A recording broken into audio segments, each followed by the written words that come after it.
ఇదేం షాక్ మాస్టారు? అంటే మమ్మల్ని పెళ్లికి కూడా పిలవలేనంత గుర్తున్నాం మీకు. హలో, షాక్ ఇచ్చేది నువ్వు. వేషాలు వేయకు. ఇంటికో కార్డు, కాలేజ్కో కార్డు పంపాను. సర్లే, బేసికలీ అనాథని. నా పెళ్లికి ఎందుకు వస్తారు? ఒట్టన్నయ్య, అమ్మతోడు నిజంగా మీ కార్డు అందలేదు. అయినా పిలిస్తే రావడం ఏంటి, పిలవకుండా కూడా వచ్చే హక్కున్న వాళ్ళం. Okay, excused. Very happy to see you friend. Thank you అన్నయ్య. మాస్టరు, ఏంటి కొంచెం స్టమక్ పెరిగినట్టుంది? ఓ, పెళ్ళయిందిగా. పెళ్ళైతే లేడీస్ కదా మాస్టరు స్టమక్ రావాల్సింది. వాళ్ళకి స్టమక్ రావాలంటే మనకు స్టమక్ ఉండాలని సున్నుండులు అరసులు పెట్టి బాగా పొట్ట పెంచేశారు మా అత్తగారు. అవును, అమ్మ సంధ్య ఎక్కడ? ఫ్యామిలీ అంతా షిఫ్ట్ అయ్యాం మాస్టరు. ఇక్కడే ఎస్విఎన్ కాలనీలో ఇల్లు తీసుకున్నాం. రేపు మీరు వదిన మా నువ్వు ప్రోగ్రామ్ చెప్పే ముందే నేను డిసైడ్ అయ్యాను. రేపు సండే 10:30 షాప్. నేను నా వైపు మీ ఇంటి కాలింగ్ బెల్ కొట్ట.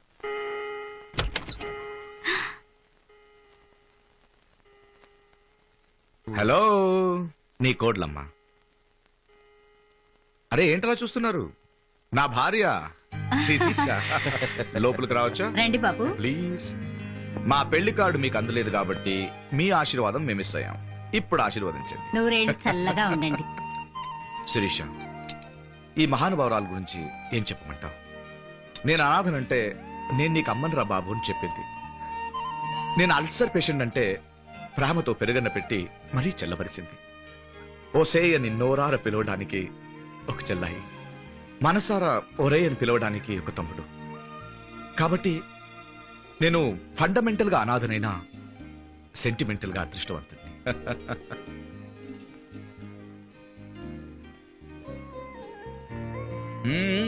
కట్టుకో కట్టుకో, వెళ్ళు.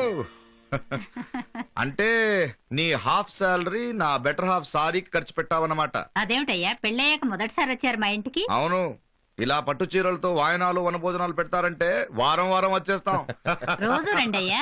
నువ్వు నా పెద్ద కొడుకువి, అమ్మాయి నా కోళ్ళు. అది సరే, నీ చిన్న కోడల సంగతి ఏంటి? ఈయన గారు పెళ్లి చేసుకోరా? అదే మాస్టారు, సిస్టర్ మ్యారేజ్ అయిన తర్వాత చేసుకుందామని. అదే మరి, సిస్టర్ మ్యారేజ్ పెద్ద కొడుకుగా నా బాధ్యత. నేనే ఒక మంచి సంబంధం చూసి చేస్తా. ఓకే.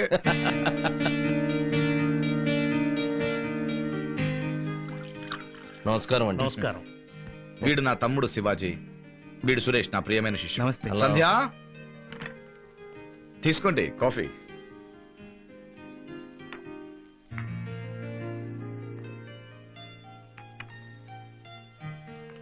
కాఫీ చాలా బాగుంది. బ్రూ కాఫీ సార్, మా చెల్లెలే చేసింది. ఆహా.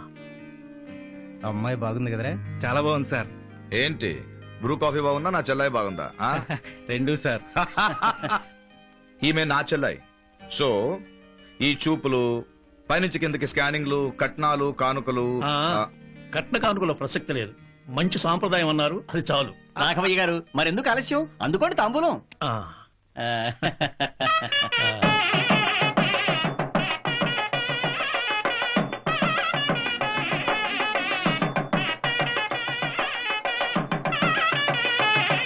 విడుదల వాళ్ళ కారు పంపించారా? పంపించాను.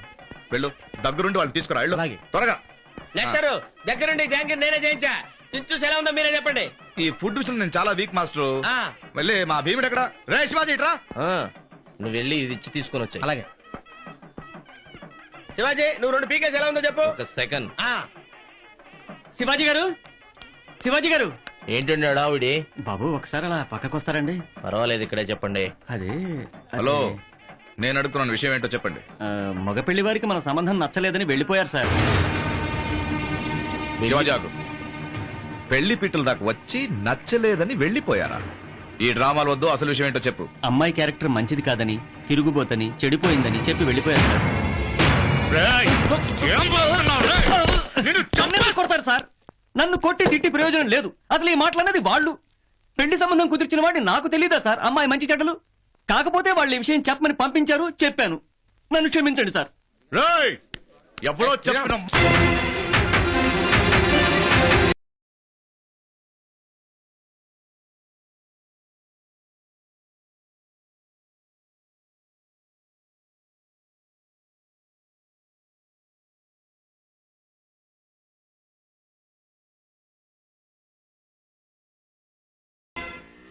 వీడేంట్రా మన ఇంటికి వస్తున్నాడు? ఎందుకో చూద్దాం.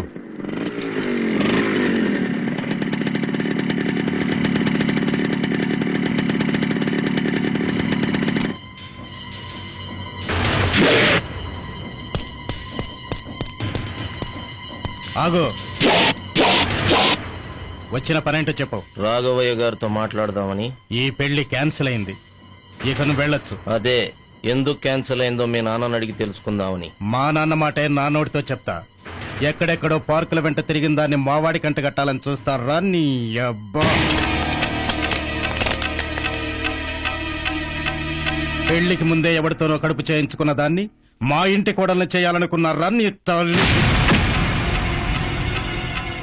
మా వాడు అదృష్టవంతుడు కాబట్టి పెళ్లికి ముందే తెలిసింది మీది మర్యాదస్తుల కుటుంబం కాదని. సాని కొంపని. తప్పు. అమ్మని గురించి ఆడదాని గురించి అసభ్యకరంగా మాట్లాడటం తప్పు. ఇంకొక మాట ఎక్స్ట్రా మాట్లాడావో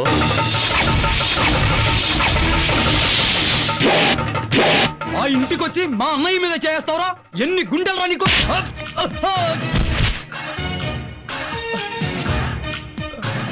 పెద్దవాళ్లతో మాట్లాడటానికి వచ్చాను, మధ్యలో మీకెందుకురా?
శివాజీ ఆగు.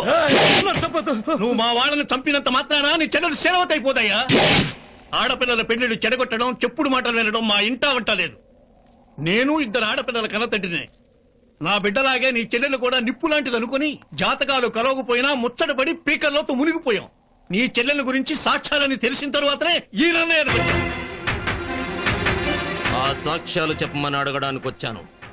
నా చెల్లెలు పతివ్రత, ఆల్ ఇండియాకి అపర సావిత్రి. ఈ పెళ్లి ఆగిపోతే అది ఆత్మహత్య చేసుకుంటుంది, మా అమ్మ గుండె పగిలి చస్తుందని మీ కాళ్లు పట్టుకుని అడుక్కోవడానికి రాలేదు. ఏ ఆడది అన్న ముందర అమ్మ అబ్బలకు తెలిసేలా తిరగదు. ఆడదాని చెడు ముందు బయట తెలిసిన తర్వాత ఇంట తెలుస్తుంది. అందుకే వచ్చా. నా చెల్లెలు కడుపు తీయించుకుందని సాక్ష్యం చెప్పండి, మీ కాళ్లు పట్టుకుని వెళ్లిపోతా. అది బేవార్స్ తిరుగుళ్ళు తిరిగిందని ప్రూఫ్ చూపండి, నా చెల్లెల్ని నేనే నరికేస్తా. అంతేగాని దారిన పోయే దానయ్య చెప్పాడు, ఇంటికొచ్చే పాలోడు చెప్పాడు అంటే కుదరదు. చెప్పింది పాలోడో కూలోడో కాదు, నీకైన వాడు నీ అన్న సమానుడు లెక్చరర్ శ్రీరామ్ చెప్పాడు.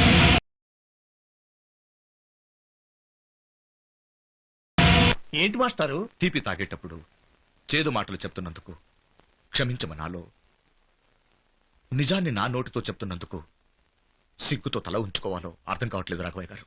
ఏం జరిగింది? ఈ పెళ్లి జరగదు, జరగడానికి వీల్లేదు. ఈ సంబంధానికి ముందు శివాజీ చెల్లికి ఇంకో సంబంధం ఉంది. అక్రమ సంబంధం.